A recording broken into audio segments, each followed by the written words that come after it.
Hi, I'm Tim. Welcome to Watchbox, and thanks for logging on. If you love this watch, email me, tmasso@thewatchbox.com. It's in the description below. Your purchase and pricing email question line for buying this or any watch you see on any Watchbox platform. Reach out to me directly for pricing. Email tmasso@thewatchbox.com. Today, we are discussing the second generation Rolex Oyster Perpetual Deepsea Sea-Dweller D-Blue. The original Deep Sea launched in 2008. We got the James Cameron-inspired D-Blue dial in 2014.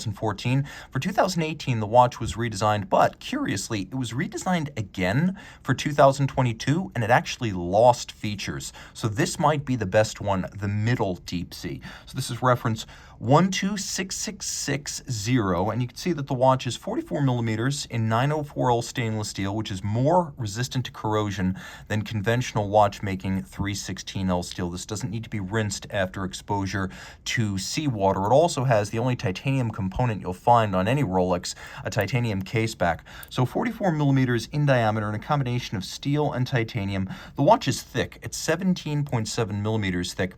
But that said, it is shorter lug-to-lug than the first generation Deep Sea. This one is 51.7 millimeters lug-to-lug. If you include the end links of the bracelet, it is 53.5 millimeters across the wrist, and it has a broader end link to the bracelet with thinner lugs. That was another change for 2018. So there's a better proportional match between the width of the case and the width of the end link of the bracelet.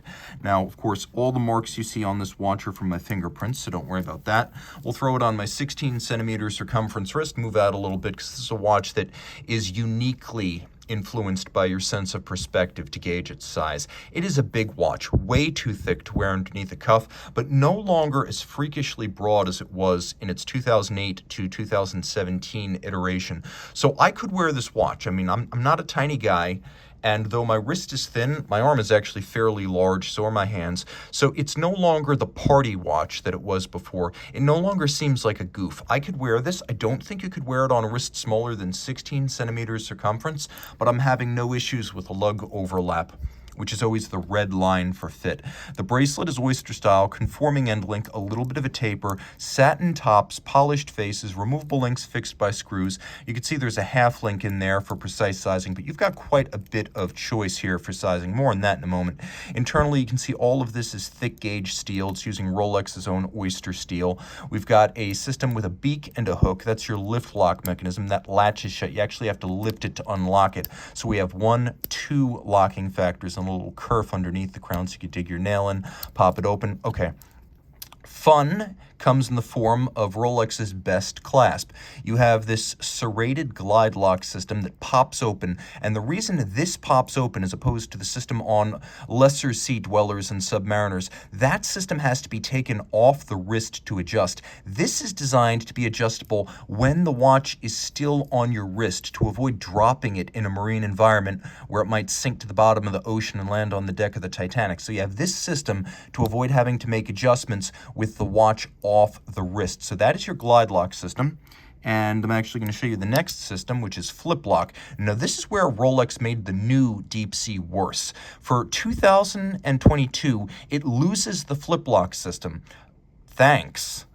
So I'm happy to say that if you want the ultimate Rolex diving clasp, you need a Gen 1 or Gen 2 Deep Sea, because Gen 3 does not have this fold-out extension. You get an enormous amount, over 50 millimeters of total extension here, and that is definitely worth looking for an older model like this one. It is absolutely what you want. You want the most capable Rolex dive watch ever made, and that, at least on a production basis, is this.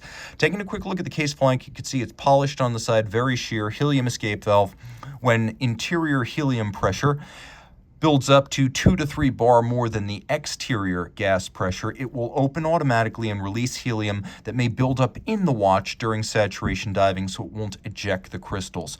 Now, you can see the watch has a ceramic capped bezel that is 120 click with a nice sharp tactile knurling. Let's have a listen.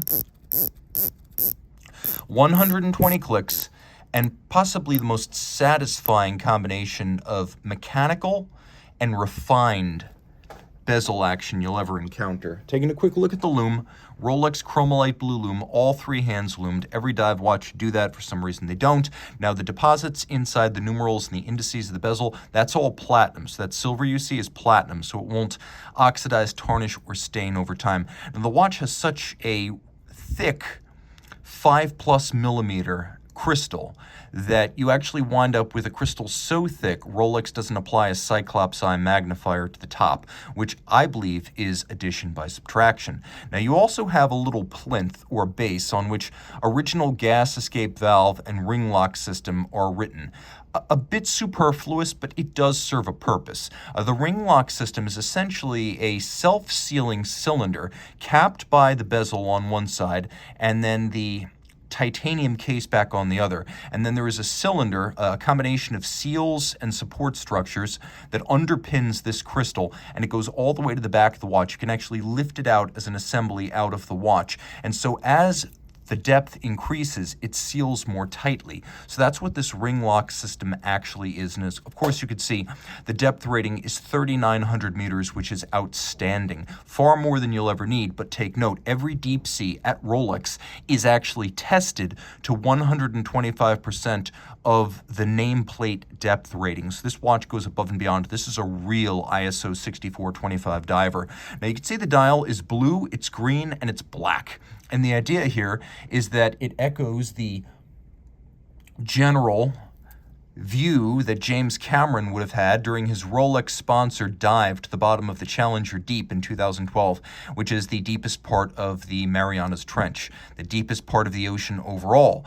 And there was one outrageously deep diving Rolex prototype on the outside of the watch, but there was also a deep sea on his wrist. So from the old black deep sea dial, we have this lovely gradient lacquer starting with blue at the surface, fading to black at the bottom of the ocean, and then we have this signal green or shock green deep sea printed right here, which is actually the color of James Cameron's submersible. Now, a interesting change that occurs on this version of the deep sea is that deep sea moves from the top to the bottom, so things are a little bit different there. This isn't just a different colored dial. Some of the parts have been moved around. Of course, white gold indices and hands so that they are ever shiny and never tarnish. And then inside, it has the Caliber 3235, so it's the latest version of Rolex's long-running perpetual rotor winding automatic.